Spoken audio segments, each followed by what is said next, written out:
welcome to the show. I'm Sherry Schreiner. A couple things I want to talk about today. Dad's been jumping me around places, so that's why I seem to jump around all the time. Various topics. Uh, One of the things that he's led me to, I was sitting here last night and started watching this video about Dave Chappelle and his cousin.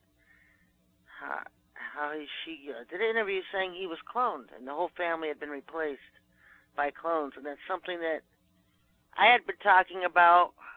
I've mentioned that when they clone the one person, they will just clone the kids as well and the spouses because it saves them aggravation of the word getting out that something's not right. Like when Putin was cloned and his wife looked at him and said, "That's not my husband."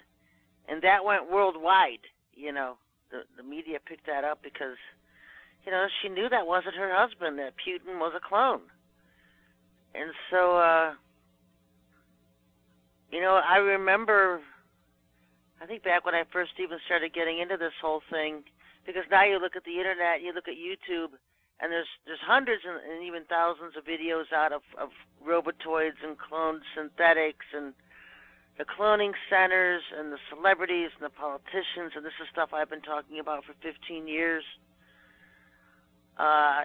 People call me a false prophet. Well, what have I ever said that hasn't come about, that hasn't been true?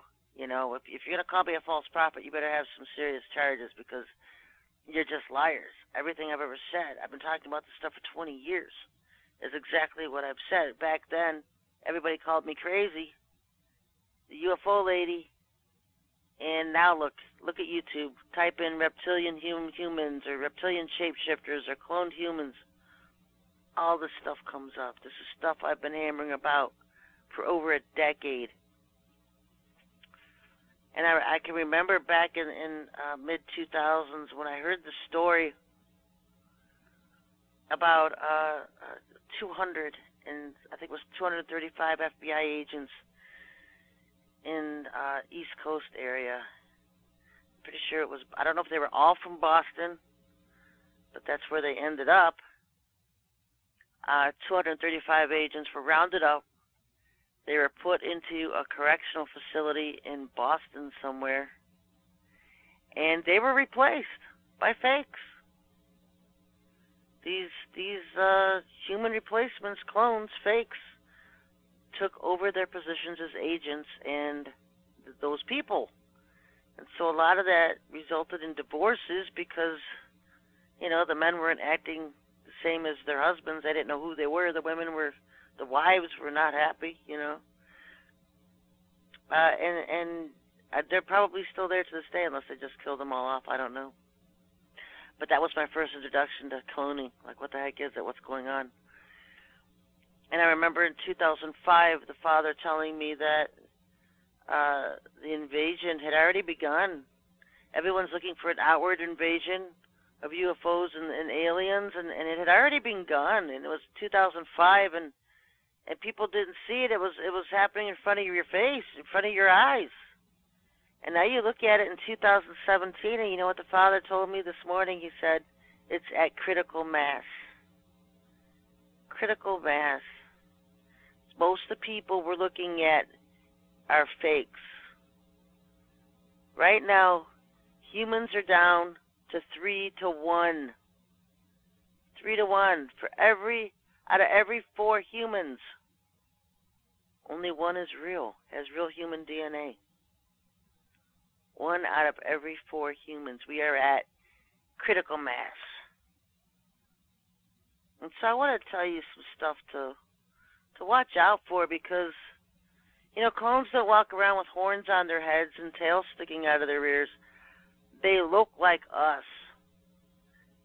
They act like us.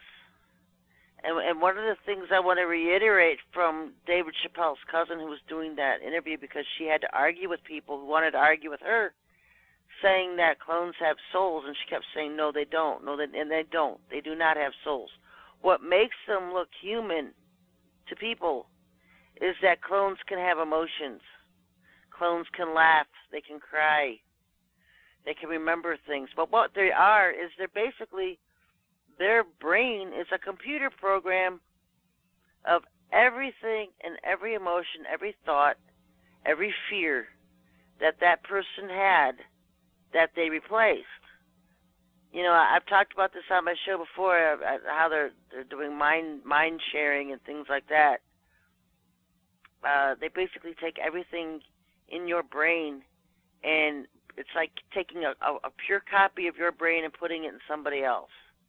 And so if you were afraid of something, that clone is going to be afraid of the same things you were.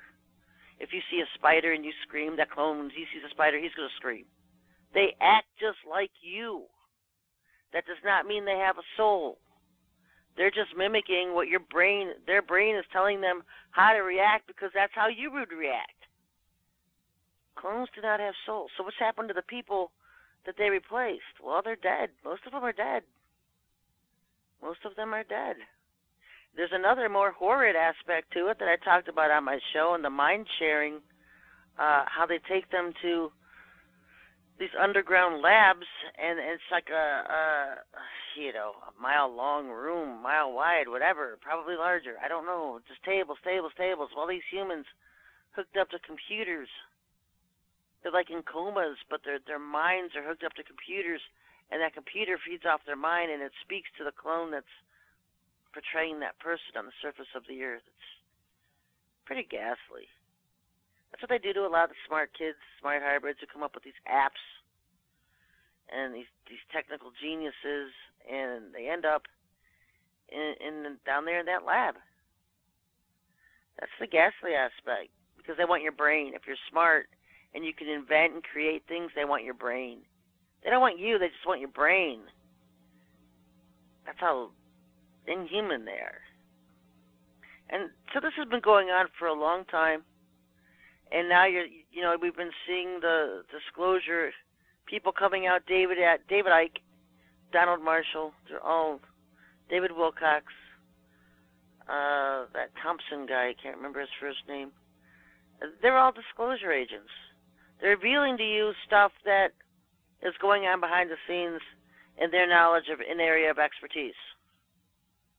George Green did an interview on cloning presidents, and Camp David was for a long time the major center for cloning presidents. Jimmy Carter was the first president they cloned. They had like 12 Carters, and you remember how he was always at Camp David. I remember that. And Obama wouldn't go near Camp David. Obama hated Camp David. But by the time Obama became president, they were doing all that work. They called it renovating, whatever they wanted to call it, at the White House. It took them about 5-6 years, but they built an underground lab underneath the White House. It was for cloning labs. They had all Obama's clones down there. He's down to about 3 or 4. They had 12. And so now the White House has its own cloning lab.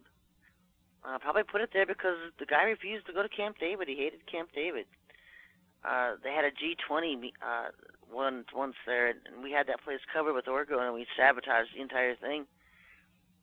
And I talked about the horrors of these G20 meetings and stuff, these conferences, what they do with them, the G8s, G12s, G20s, whatever you want to call them, G-idiots. They sacrifice and murder people at these conferences before the meetings even begin. They're all required to sacrifice 3 children, 3 adults, 3 people, whatever mix it is. I know when it was the G20 at Camp David years ago with Obama and was president, they were required to sacrifice 3 people each, all the leaders that were in the G20. And so anyway, I'm not getting into that. That's not my focus of the show today. I want to give you some traits to look out for, because we're surrounded by these fake humans, and they don't act like us, and so, although they can blend in. So I just want to give you some things to look at. Maybe you think, I've heard from a lot of people who say that their family members something's happened to mom, she's not acting right. My entire family's been cloned, I don't know where they're at, they've all been replaced. I'm hearing from people, I don't just come up with the stuff off the top of my head. And Father says it's at critical mass right now.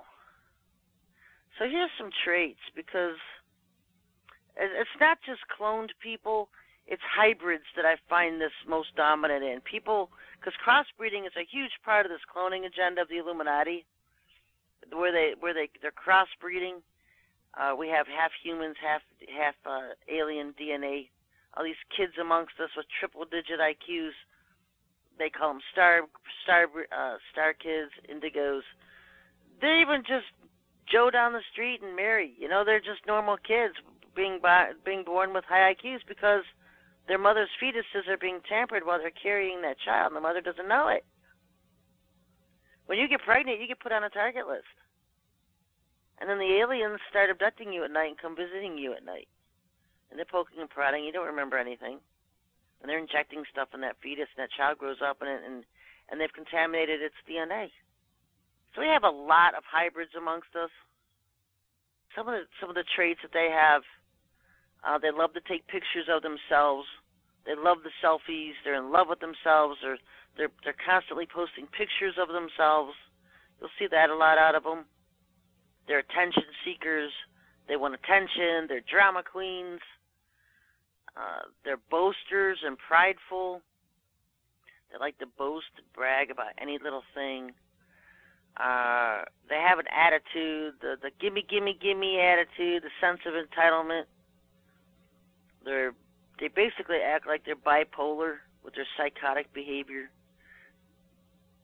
One minute they can be very boastful and proud and all into ego. The next minute just very moody, mean, sad, upset, whatever, just moody. They're disloyal. They don't make very good friends because they don't care if they hurt you. They don't care if they abuse your trust. But at the same time, they will demand 100% of your loyalty and trust to them. They'll do whatever they have to do to get what they want. They'll lie. They'll scheme. They'll manipulate others. And they always put themselves above others. Their wants and cares are more important than yours or anyone else's. Anyone else doesn't matter. It's always about them. They're very self-centered and egotistical. Another thing about them is they have inappropriate responses and reactions to things. The most dominant thing about them is it's me, me, me, me, me. They have no ethics and morals. It's almost like this kind of thing has to be taught to them, behavioral cues, even as adults, because it's not something that's ingrained with them. Their sense of right and wrong is shaded. Their emotions may seem slow or robotic at times because they're not sure how to react about a particular situation. So they may be enticing you to give them a clue as to how they should be reacting. If they're supposed to be happy or sad about something, they'll try to blend in with the environment around them. So if everybody's happy, they'll be happy. If everybody's sad, they'll be sad. They take cues from the people around them. Sometimes they just don't know how to act. Typical among to the families of people who have been replaced. Most in the old days, there used to be a lot of divorces. The people were getting divorced because they didn't know who their spouse was anymore. It wasn't the same person. They just changed overnight. They don't know what happened. And now, a lot of times, divorces happen because the person the walk-in, the replacement, wants to isolate themselves away from the person's family and friends that they're replacing. And so, like, if you're trying to call your cousin and they're not answering your calls, they're hanging up on you, and you used to be really close to that person and you don't understand why, it's because that person's been replaced. They don't want anything to do with you. They don't have that connection to you that the real person did.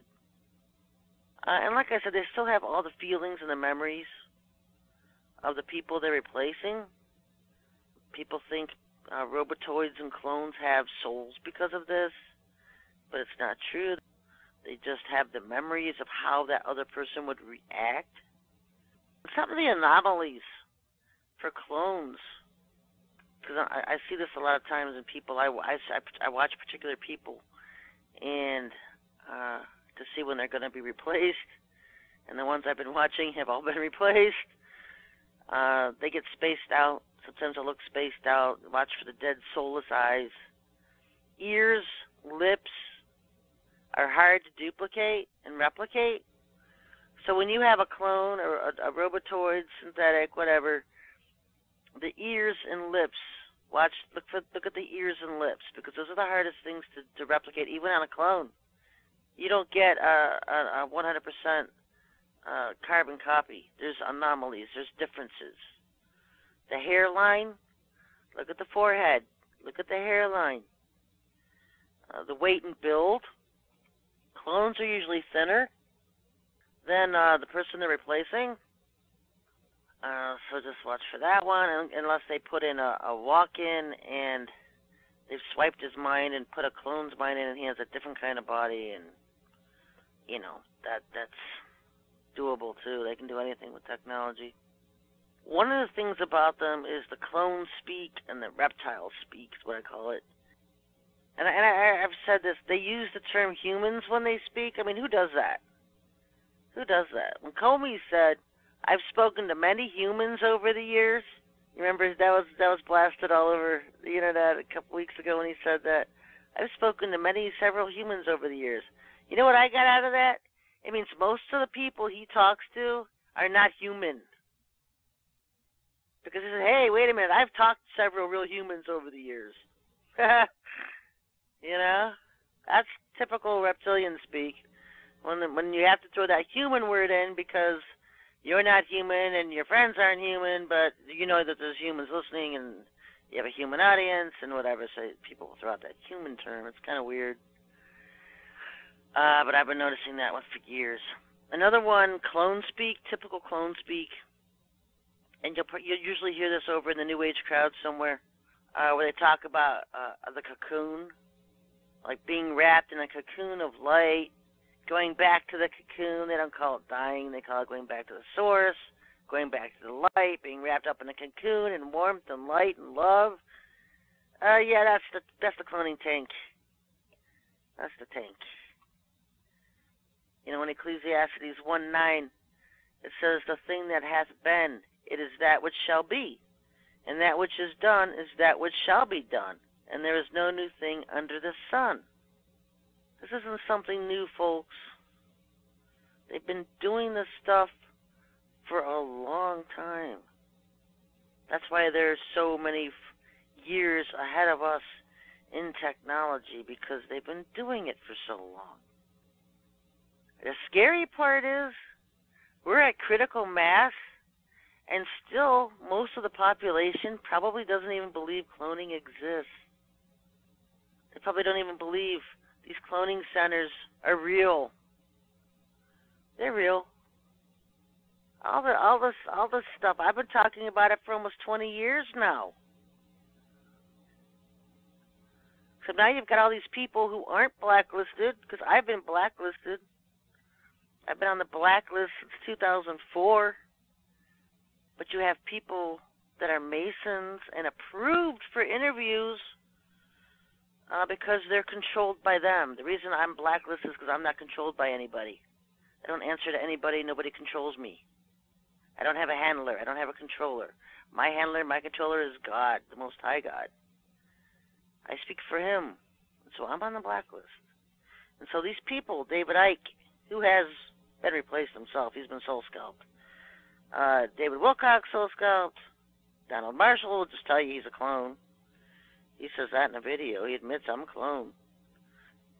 A lot of these people coming out, part of the disclosure, because they're releasing all the info.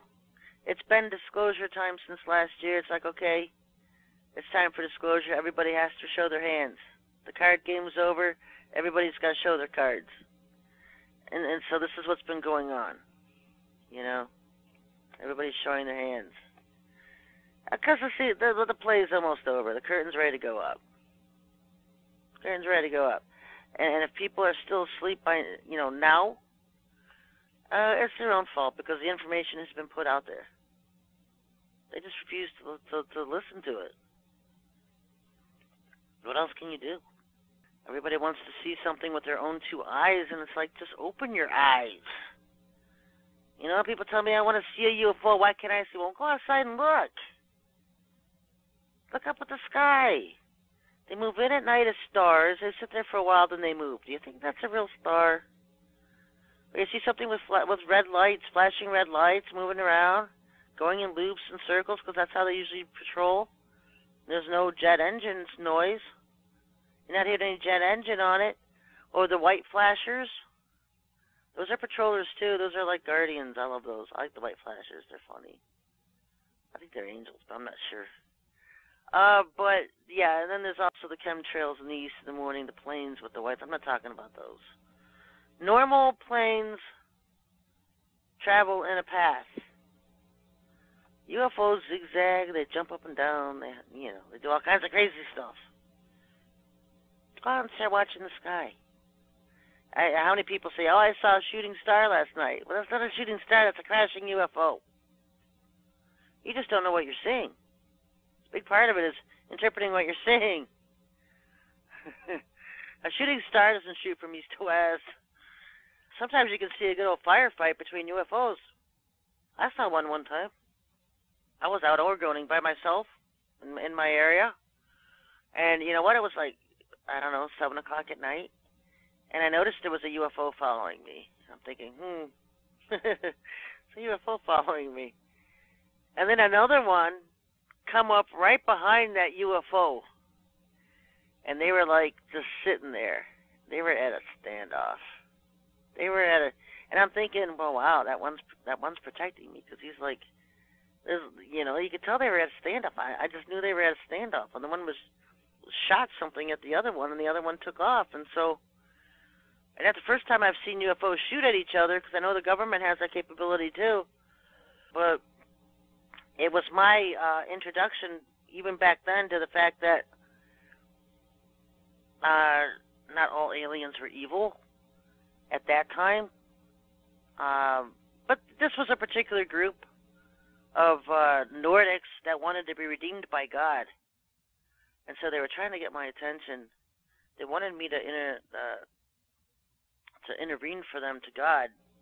And that's a long story, but, to date, over 19 billion have been redeemed back to God. And so they were the children of the children who fell. Not all of them were evil at the time. They were looking for restoration in the kingdom of heaven. And the Father granted it to them. And so I did a lot of work with them over the years. 19 billion have been restored. And so the ones we have on earth, yeah, they're evil. They're evil.